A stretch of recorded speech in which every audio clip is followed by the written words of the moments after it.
Hey friends, my name's Baby. This is Brake Magazine, and you're watching another awesome Minitip Monday. This week on Minitip Monday, we're going to cover something that's really simple, but for your off-road riding will transform how comfortable you are with things and how safe you are in the long run. And the principle we're going to talk about is using 2 fingers or less on the controls, rather than using your whole hand to pull levers in. So the first part of this is understanding the reason why. The reason we use 2 fingers on the levers is because it gives us the ability to hold the handlebar and use the controls at all times. It means we can cover the controls instead of having our whole hand on the handlebar and then having to reach for the lever. We're constantly covering it. And the beauty of this is that it reduces the reaction time between something happening and you responding to it by moving the clutch in and out or applying a little bit of brake massively.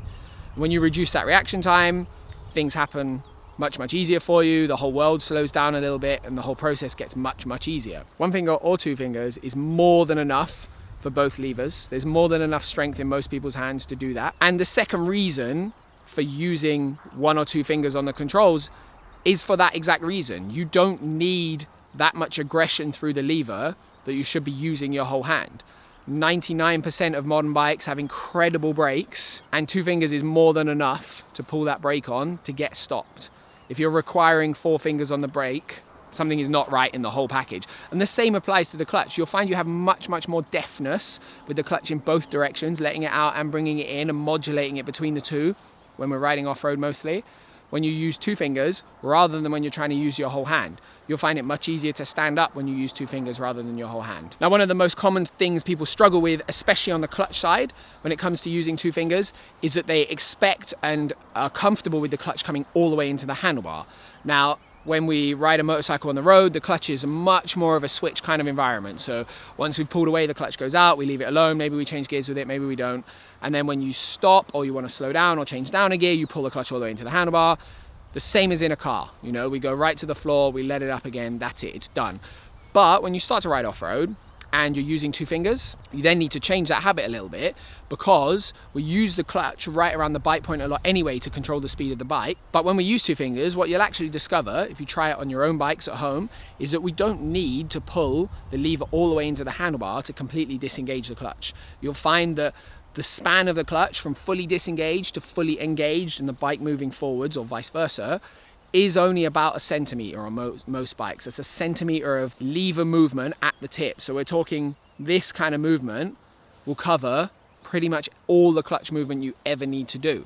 So the idea of pulling the clutch all the way into the handlebar and letting the clutch all the way out again covers way too much time. So if you think when things start to get a little bit hairy and it's a little bit out of control and you're trying to pull the clutch all the way in and out, it's wasting a lot of time, a lot of reaction time. You're trying to find the bike point all the time. I've said time so many times in that sense, that's unbelievable. But back to the original point, when we're using 2 fingers, we don't need to pull the clutch all the way in till they touch your fingers. You are just pulling it in a small amount and letting it out a small amount. And the same applies to the brake. Generally, you might find you have to move the brake out a little bit further than you would have had it otherwise. It depends totally on where you're comfortable, but you don't need the brake to move a huge amount. You don't need it coming all the way into your fingers. It probably shouldn't be, because if it's coming into your fingers, it's probably also coming into the handlebar. That's not ideal. Now, from a safety point of view, I'm a big believer, and I think most off-road guys are, that this is a really good change for your riding. Now, you don't necessarily have to do it on the road. There's lots of schools of thought as to why you shouldn't do it on the road, but when you're riding off-road, it's a bit of a game changer tip. It gives you so much more finesse and finite control and awesome reaction time. It makes life dramatically easier than not riding like that. It means even if you hit something or you catch a bump unawares or you lose your balance a little bit, the handlebar doesn't come out of your hands because you've always got these 2 little guys holding on, and you've always got these 2 on the clutch ready to nip that clutch in and turn your motorbike back into a giant bicycle. It's kind of much safer system of riding. And that's about it. That's all we've got for this week's Minitip Monday.